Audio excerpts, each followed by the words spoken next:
এরা আজকে আবদার করেছে মা কেএফসি স্টাইলে আজকে চিকেন ভেজে দিতে হবে। তার জন্য আমি এখানে নিয়ে নিয়েছি কটা লেগ পিস, তার মধ্যে দিয়ে দেবো লেবু, তারপরে দিয়ে দেবো আদা, রসুন, নুন, হলুদ, জিরে, লঙ্কার গুঁড়ো, আর দিয়ে দেবো সয়া সস, টমেটো সস।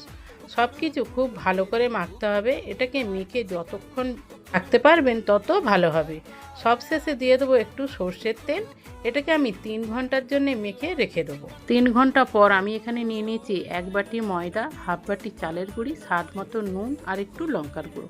সব কিছু খুব ভালো করে মেখে নিয়েছি। এইবারে একটা চিকেনের পিস ওই ময়দার মধ্যে দিয়ে হাত দিয়ে চেপে দিয়েছি।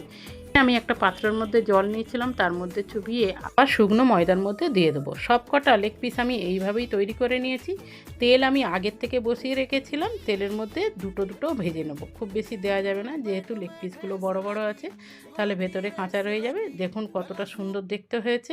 সব কটা লেগ পিস আমি এইভাবেই ভেজে নিয়েছি। দেখুন তো বন্ধুরা কেমন দেখতে হয়েছে। যদি ভিডিওটা ভালো লাগে একটা লাইক, শেয়ার, কমেন্ট করতে ভুলবেন না। আর আমার চ্যানেলটাকে ফলো করে আমার পাশে থাকবেন। অবশ্যই এটা বাড়িতে একবার ট্রাই করে দেখবেন।